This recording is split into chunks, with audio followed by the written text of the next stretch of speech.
Welcome to NHL Draft Pros. On today's video, we're going to take a look at Macklin Celebrini. He's the consensus number one prospect for the 2024 NHL Draft, so stick around and let's look at some highlights and break down his game. And can you please subscribe and hit that like button? We're approaching 7,000 subscribers, so please help us reach that goal. I'd really appreciate it. Okay, Macklin Celebrini. He is 6 feet, 190 pounds. He shoots left and is a true centerman. And if we look at his NHL draft rankings, he is the consensus number one all the way down the list. So there's no questions that he's the number one prospect for this draft at this point. Okay, now let's look at his stats. Look at these numbers. Last year in the USHL as a 16-year-old, he had 86 points in 50 games. Unreal. This year in the NCAA, 48 points in 30 games. Yes, he has put up some monster numbers in the last two seasons. All right, so now if we look at his points per game in the NCAA for draft-eligible players, he is third on the list at 1.60 points per game. He's behind Jack Eichel and Adam Fantilli. Now, the thing is that Jack Eichel and Adam Fantilli were almost a year older than Macklin Celebrini. Macklin Celebrini is only 17, and he's turning 18 this season.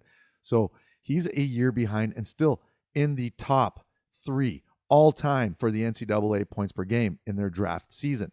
All right, now, if we look at his career awards, check out this list right here. So last year, like I said, he absolutely torched the USHL. He had the most goals, most points, player of the year, rookie of the year, forward of the year, first all-star, all-rookie team. Like, he pretty much won every single award last season in his draft -1 year. And this year, he is a nominee for the Hobey Baker Award, which is the top collegiate player in the entire nation. So pretty impressive resume so far for Macklin Celebrini. So now what we're going to look at is his skating, shooting, passing, puck control, compete level, and what he needs to improve upon. So the first thing is his skating, and you're going to see in this clip here, you're going to see his explosiveness, his acceleration, I guess you could say. So he bursts off the scene there. His skating is really good. I wouldn't consider it elite like Jack Hughes, but I think that there's another level that he can attain with more training and as he gets more mature and stronger, I guess you could say. He's a really good skater, but there are some things that he can kind of, improve upon. And like, he's a young player already. So watch this one here. I wanted to show like some of that. So he's skating backwards and then he's a little pivot while he gets the puck. That's really impressive. And then that couple first strides there to get away from the defender. And this is at the World Juniors. And so you can see some of that speed right there. All right. Okay. And then the next one here, we're going to see that he kind of burst off the scene there. And look at that. And a nice stride. Got a really nice stride.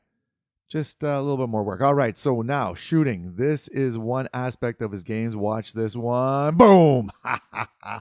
Woo. What a shot. The one-timer's on point with Macklin Celebrini. Look at that. That thing is just right over the goalie's shoulder. Do not butterfly when Celebrini's winding up, because that thing is top cheese.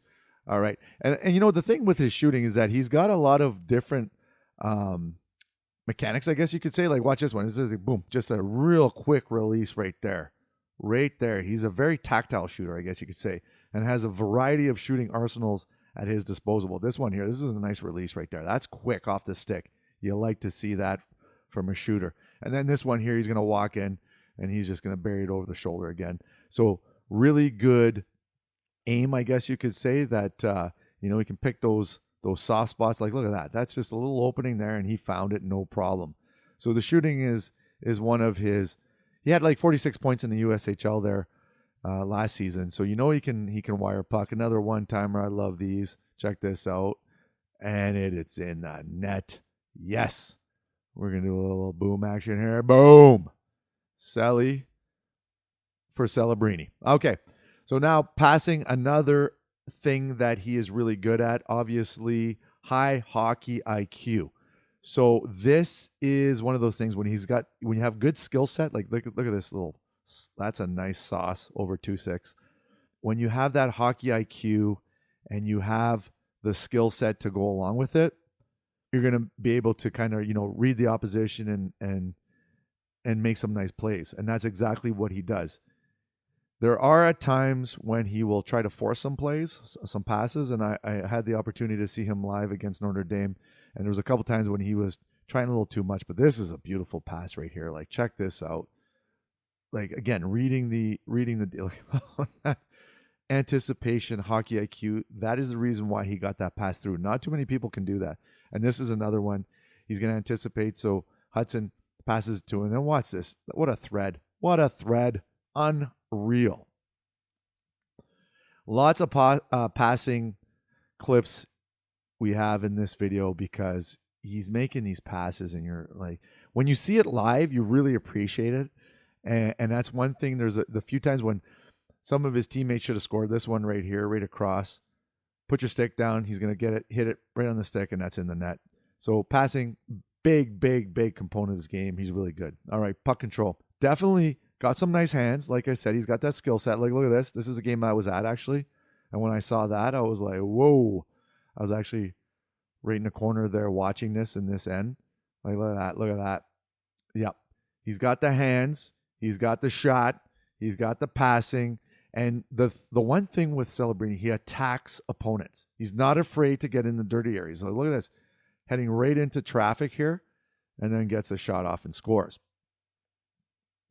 And same thing here, you're going to see, nice little touch right there. See that?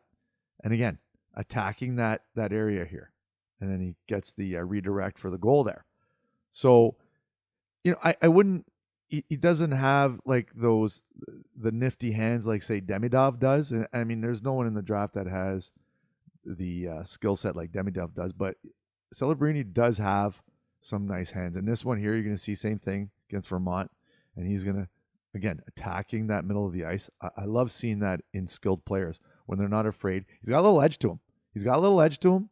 I like that along the boards. And when he's competing and stuff like that, we're going to get into that next right now, actually, compete. So here, this is a face-off. Face-offs are important. And he's going to fight for that puck. And you love to see that. Like, look at this. Gets knocked down, gets back up. And then watch this. He's going to go in the corner here, and you're going to see. So he's right in the corner there, number 71. And then watch this. Boom. Takes the body. Yes. When you see that puck on his stick here, and look at that pass. So do you see that? Fall right on his face and still got the pass off. Look at this. Chin on the ground. So the compete level's there. When you have a highly skilled, and I've said this time and time again, and I'm going to say it again, when you have a highly skilled player and they have great compete, that's just the magic combination. And so, you're going to, this one here, I want to show he's dropping back. So it looks like they're doing a 2-1-2 here, and he's assisting. So that's him. So he is assisting the D here, and he's winning that puck battle in the corner there and gets it out. So now, what he needs to improve upon, a couple things, and it's the highly skilled players. They try a little too much. So you're going to see here, he's going to try to thread it through some feet, and it gets redirected. They do get a lucky bounce and get it back. But there are times when he, tries a little too much. You got to remember, he was the youngest player in college hockey this year. But he plays with the confidence and maturity that is not common for a prospect his age, especially against older players in college. And so there, try a little, force too much there. Remember, he's only 17 years old. So you love to see, he's a great two-way player too. Maturity, beyond. And so here, 1-on-4, trying a little too much, trying a little dipsy doodle. But they have the support there. So, I mean, nothing really he could do there. He's all alone. And then this one here, this is the World Juniors again. And you're going to see that, watch the little fancy pass there, gets intercepted. But he stays with the puck after. So you got to like that work ethic, like I told you before, that he had in the compete. And Macklin Celebrini, he's a tier above everyone in this draft, in my opinion. And then when you go from, like, say, 2 to 8, 2 to 9, that's when it'll get a little interesting, to say the least. But he's definitely a great player, and love all his traits. So the strengths, hockey IQ, big time hockey IQ, reads the ice very well. He has the offensive traits, the shooting, the passing, deadly combination, 3-zone play, the compete level, all the things that you want to see in a highly rated prospect. He has all of those. What he needs to work on, he's a little bit, even though he's 6 feet, 190 pounds, he's still a little weak. There are times when he gets pushed around a little bit. His skating, I think there's a next level. He's a really good skater. Don't get me wrong. I'm not saying that, he's a bad skater, but there's a next level where he can work on his explosiveness maybe a little bit more, get that strength. And then forcing plays, highly rated players, sometimes they try a little too much when there's a simple play involved. But, I love to see that. Otherwise, I'd rather see, them trying some stuff instead of just doing the safe play every time. But sometimes you got to, sit back a little bit. Anyways, he's a consensus first overall. I agree with that. And I'm pretty sure, 99% chance that he's going to go first overall in the 2024 NHL Draft. And that is it for Macklin Celebrini. Thanks for watching. Please subscribe. Let's hit that 7,000 mark, and we'll see you soon. Cheers.